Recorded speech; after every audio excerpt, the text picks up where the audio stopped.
cette fois j'ai péché. C'est l'Éternel qui est le juste. Et moi et mon peuple, nous sommes des coupables. Priez l'Éternel. Il sait. Il a compris que si on prie, si tu pries, tu rentres dans la présence de Dieu.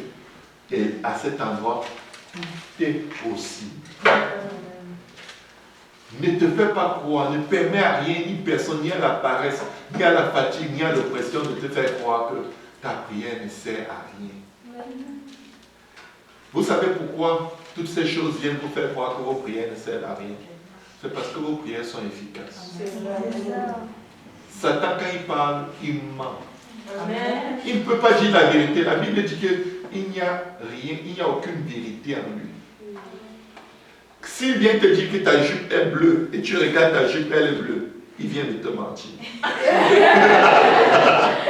Il t'a menti. Tu vas dire, mais comment ma jupe est bleue? Il ne peut pas dire la vérité. Il est en train de te dire autre chose. C'est pourquoi de nos jours, il utilise des messages subliminaux dans la musique. Amen. C'est ça. Il ne peut pas dire la vérité. Il y a quelque chose qu'il est en train de te dire dans ce que tu es en train d'approuver là. C'est pas ça qu'il te dit. C'est pas ça qu'il te dit. Ce que tes oreilles entendent de la part du diable, c'est pas ça qu'il cherche. Il cherche quelque chose d'autre. Il ne peut pas dire la vérité. Tu as une chaussure blanche au pied. Si le diable te dit ta chaussure est blanche, il ment. Il est en train de te dire autre chose qui va te faire glisser dans le péché. Ce n'est pas ta chaussure qui l'intéresse, c'est toi. Pourquoi il va venir te dire la vérité? La dame qui suivait l'apôtre Paul et disait, ces hommes sont les serviteurs de Dieu qui sont là pour vous montrer le chemin du salut. Elle était en train de dire, je suis une vraie prophétesse. Vous pouvez venir consulter aussi chez moi. Amen. Elle a fait sa tentative de se faire le plus grand nombre de clients. Ce qu'elle était en train de dire, c'est que moi aussi je connais. Vous pouvez venir payer, je vais vous dire des choses pour que ces maîtres se fassent beaucoup d'argent. Et là, tu te dis, mais ce qu'elle disait était vrai. Non, non, non, c'est pas ça qu'elle est en train de vous dire. Le vrai message derrière, c'est, vous pouvez venir me consulter. Vous pouvez aussi consulter l'esprit de Python, puisqu'il vous a dit que c'est les serviteurs de Dieu. Donc, ça ne gêne pas de me consulter. Pourquoi est-ce que Paul s'est retourné et dit, au nom de Jésus, tu sors de ce corps? Pour que personne ne puisse jamais aller la consulter. Parce qu'en réalité, beaucoup s'étaient déjà fait en toi. Et ceux qui n'aiment pas la prière, allez la voir après. Mais Paul est venu, il s'est occupé de moi. Je vais aller voir la dame qui m'a dit que Paul était un homme de Dieu. Parce qu'elle connaît aussi Dieu. Il a dit, avant que les gens viennent te voir, tu seras vide. Il a dit à Satan, tu déménages.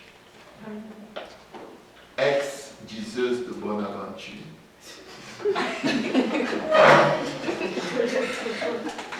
Il a dépouillé Satan. Il a dit, cette arme-là, tu ne vas pas l'utiliser. Satan cherche un vase. Et Dieu cherche un vase. Et c'est au vase de décider avec qui il va travailler. Satan veut souiller nos vies avec le péché, l'iniquité et nous remplir des démons. Dieu veut nous dépouiller du péché. Quand nous nous faisons baptiser au nom de Jésus-Christ, la Bible dit qu'il a dépouillé les autorités, les dominations. Il a vaincu d'elles en triomphant d'elles par la croix. Il a effacé l'acte dont les ordonnances nous condamnaient et qui subsistait contre nous. Il a fait où? À la croix. Dieu veut effacer tout. C'est pourquoi le baptême au nom de Jésus-Christ, c'est la meilleure des choses qui puisse t'arriver. tu es sans tache ni ride aux yeux de Dieu. Tu es un homme toujours imparfait. Mais Dieu, quand il te regarde, il voit sa perfection sur toi. Parce que tu as revêtu Christ. Ce n'est plus toi qui vis, c'est Christ qui vit en toi. Tu as Christ à l'intérieur par le baptême du Saint-Esprit et à l'extérieur par le baptême au nom de Jésus. Amen. Il dit, cette fois j'ai péché, c'est l'Éternel qui est juste. Et moi et mon peuple, nous sommes les coupables. Mais il vient encore toucher le point. Il vient toucher l'or, la richesse du peuple de Dieu. Est-ce qu'il y a quelqu'un qui a des problèmes d'argent? Moi en premier. Mais ça, c'est des faux problèmes. Tu pries, ça tombe. Je dis, tu pries, ça tombe. Le seul vrai problème que tu puisses avoir dans ta vie, c'est de ne pas prier. Il n'y a aucun autre problème qui soit plus grand que l'absence de prière dans la vie d'un enfant de Dieu. Je dis, hein, il n'y a aucun autre problème, écoute bien, enregistre, grave ça dans ta mémoire. Tout ce que tu appelles les problèmes là, ça ne demande que de rentrer dans le plus bon moment de ta vie. À l'endroit où tous ces problèmes deviennent nuls et sans effet, quand tu entres en prière. Parce que quand tu entres en prière, Dieu prononce ton nom. Les problèmes plient leur bagage et ils s'en vont. Et nos situations peuvent partir avec une simplicité qu'on ne peut même pas décrire. Mais il faut savoir une chose. Ayons recours à la prière. Des fois, tu es dans une difficulté financière. Tu commences à regarder qui peut m'aider, qui peut m'aider. Écoute bien, le problème que tu as n'est pas un vrai problème. Si tu as besoin de $200, ça c'est ce que tu sais. En réalité, Dieu voit que tu as besoin de 2000. Si tu pries, tu auras 2000. Ton vrai problème n'est pas celui que tu vois. C'est ce que ça va accoucher. Vous savez, vous n'avez jamais remarqué que quand un problème finit, un autre vient. Il a eu le temps de pondre les œufs. Tu l'as tué, tu croyais que tu as gagné. Il y a des œufs qui sont en train de germer avec des serpents venimeux à l'intérieur. Facture, amende, mal garé la voiture, ceci, cela. Oui, quelqu'un peut te donner de l'argent pour payer ton ticket quand t'a frappé parce que tu as mal garé ta voiture. Mais il y a quelque chose que quelqu'un peut mieux faire pour toi. Que Dieu viens en prie. Amen. Parce que non seulement il va frapper le problème de la voiture, tu vas découvrir que non, tu es plus riche que tu ne savais. En Dieu, amen, en Jésus-Christ. Tu vas découvrir que les problèmes n'ont aucun effet sur toi. La volonté de Dieu va toujours s'accomplir. Que tu aies l'argent ou pas. La Bible dit, venez et achetez, vous qui n'avez pas d'argent. Venez et achetez, vous qui n'avez pas d'argent. Donc tu peux acheter, mais tu achètes pour sans argent. Dans la prière. Tu dis, Seigneur, je suis venu acheter. Et tu dis, quelle est ta liste? Mets-toi là. Il dit, il dresse une table devant toi en présence de tes ennemis. Peu importe ce que tes ennemis font, il dit, assieds-toi seulement devant moi. Ça se passe où? Dans la prière. Pharaon dit qu'il est un mauvais, que son peuple est mauvais et que Dieu seul est juste. Il confesse tout, il ne se répand. Il dit, mais n'oubliez pas une chose. Faites ce que vous avez fait la dernière fois. Ça marche. Priez. Dis à ton voisin, Pharaon te conseille de prier.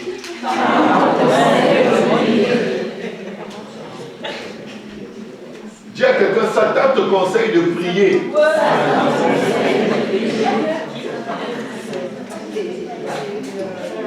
Ah, vous êtes étonnés, hein? Est-ce que vous savez que les démons ont eu recours à la prière? C'est vrai, c'est vrai. Quand Jésus vient chasser les démons qui sont dans le démoniaque, il dit, qui es-tu? Il dit, nous sommes légion.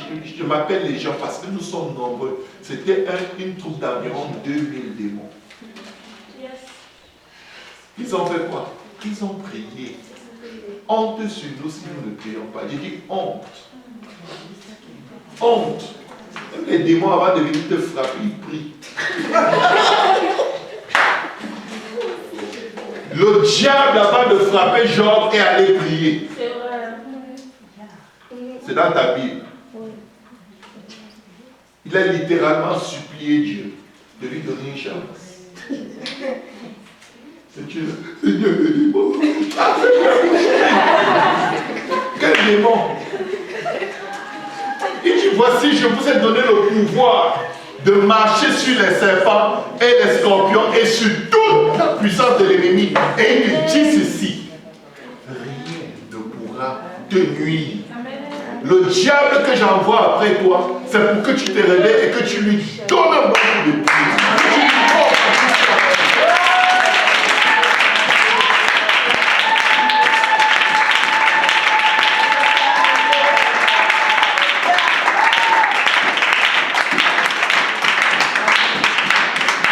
Quand j'étais au secondaire, j'avais un camarade de classe, ils avaient des chiens extrêmement méchants.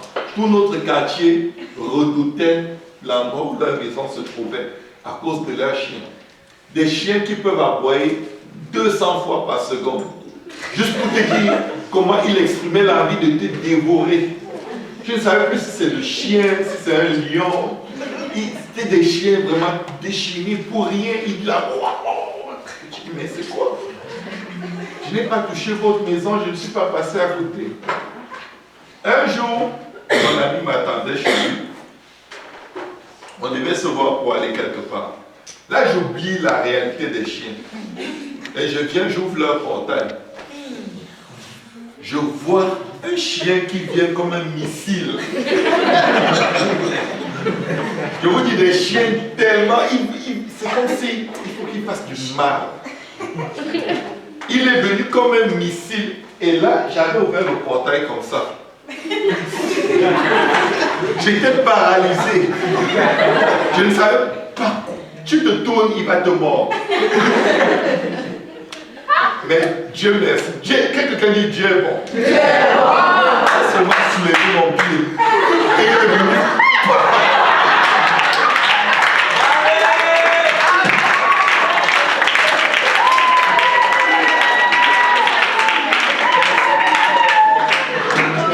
Je ne sais pas d'où venait la force, mais le chien il a tourné plusieurs fois. Et j'ai refermé le portail. Je suis resté là comme si rien n'était arrivé. Parce qu'il ne faut pas qu'il voit que j'ai frappé son chien.